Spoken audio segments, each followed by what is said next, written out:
Senior सहाफ़ी और तज्ज़ियाकार अंसार अब्बासी ने सुप्रीम कोर्ट के जज साहिबान में तकसीम को अच्छा करार देते हुए कहा है कि सुप्रीम कोर्ट में तकसीम गहरी और नुमायां हो गई है।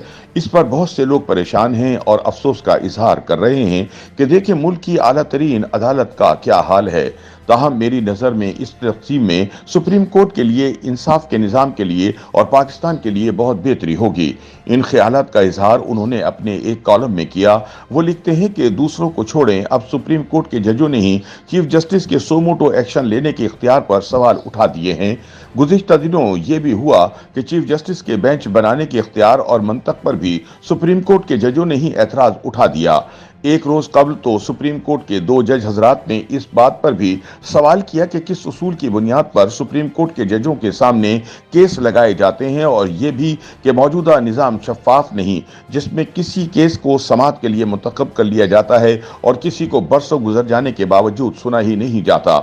रजिस्ट्रार सुप्रीम कोर्ट का कहना था कि वो चीफ जस्टिस के स्टाफ अफसर की तरफ से मौसूल होने वाली चिट पर दी गई हिदायत पर मुकदमात मुख्तलिफ बेंचों के सामने लगाते हैं। अंसार अब्बासी कहते हैं कि ये सुन और देखकर अच्छा लगा कि सुप्रीम कोर्ट के अंदर से जजों ने ऑडियो स्कैंडल की जद में आने वाले जज साहब समेत दो जजों का 90 दिन में इलेक्शन करवाने के लिए चीफ जस्टिस का सोमोटो केस सुनने के लिए बनाए गए 9 रुकनी बेंच में शामिल होने पर एतराज उठाया, जिसके नतीजे में वो बेंच ही टूट गया। सुप्रीम कोर्ट को इंसाफ के निज़ाम और अपनी साख की बेहतरी के लिए इस्लाहात और शफाफियत की भी ज़रूरत है। चीफ जस्टिस ऑफ पाकिस्तान को बेंच बनाने और सोमोटो नोटिस लेने के अपने इख्तियार को ख़त्म करके सुप्रीम कोर्ट के सीनियर जजों की एक कमेटी बनानी चाहिए जो ये फैसला करे। ये कितने अफसोस की बात है कि चीफ जस्टिस के बाद जस्टिस फाइज ईसा समेत दो सीनियर तीन जजों को ना ही अहम बेंचों में शामिल किया जाता है और ना ही इन्हें अहम नौयत के केस सुनने के लिए दिए जाते हैं। बज़ाहिर केस लगाने का इख्तियार अगरचे रजिस्ट्रार सुप्रीम कोर्ट का है, लेकिन ये सबको मालूम है कि ज़्यादातर अहम मुकदमात को चीफ जस्टिस के हुक्म पर ही उनकी मर्जी के जजों की अदालतों में पेश किया जाता है। इन मामलात की दुरुस्तगी सुप्रीम कोर्ट और तमाम हाई कोर्ट्स में होनी चाहिए। अंसार अब्बासी का कहना है कि ऐसा नहीं कि ये खराबी अब पैदा हुई है, ये निज़ाम की खराबी है जो पहले से चल रही है और जिसे दुरुस्त करने की जिम्मेदारी सुप्रीम कोर्ट की है। किसी ने हमेशा के लिए किसी ओहदे पर नहीं बैठे रहना।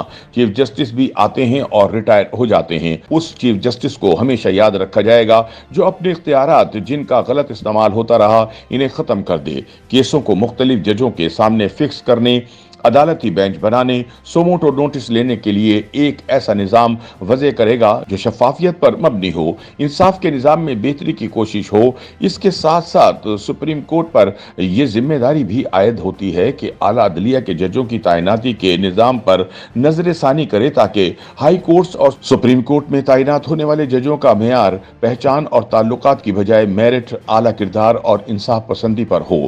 क्या ये हैरानी की बात नहीं कि एक चपड़ासी की तैनाती के लिए अखबारों में इश्तहार जारी होता है, मुकाबले के लिए एक पॉलिसी अपनाई जाती है, लेकिन हाई कोर्ट्स के जज जो बाद में सुप्रीम कोर्ट में जाने के अहल बन जाते हैं, उनकी तैनाती के लिए ना कोई इश्तहार, ना कोई मुकाबला, ना कोई टेस्ट और ना ही कोई इंटरव्यू होता है। इन तैनातियों की बुनियाद चंद अफराद की पसंद और नापसंद होती है। इस निज़ाम को बदला जाए। इसी तरह मुल्क की मौजूदा मुआशी बदहाली के तनाजुर में आला अदलिया के जजों और चीफ जस्टिस पर यह जिम्मेदारी आयद होती है कि अपनी मराहत, प्रोटोकॉल और रिटायर्ड जजों की 10 से 15 लाख रुपए माहाना पेंशन जैसे मामलात पर नजर सानी करें। आखिर में अंसार अब्बासी कहते हैं, एक मुल्क जो दिवालिया होने के दहाने पर खड़ा है वो अपने जजों और आला अदलिया से तवक्को रखता है कि वो ना सिर्फ अपनी मराहत, प्रोटोकॉल और पेंशन में कमी करेंगे बल्कि दूसरे सरकारी इदारों और महकमों के अफसरों और हुक्मरान तबके की कौम के पैसे पर अय्याशियों पर कदगन लगाएंगे। YouTube पर गूगली न्यूज देखने के लिए youtube.com की सर्च बार में गूगली न्यूज टीवी टाइप करें। गूगली न्यूज के पेज पर सुर्ख रंग के सब्सक्रिप्शन वाले बटन पर क्लिक करना ना भूलिए। YouTube पेज पर अपलोड होने वाली वीडियो से बाखबर रहने के लिए बेल आइकन पर क्लिक कीजिए। आपको हर नई वीडियो के बारे में नोटिफिकेशन मौसूल हो जाएगा।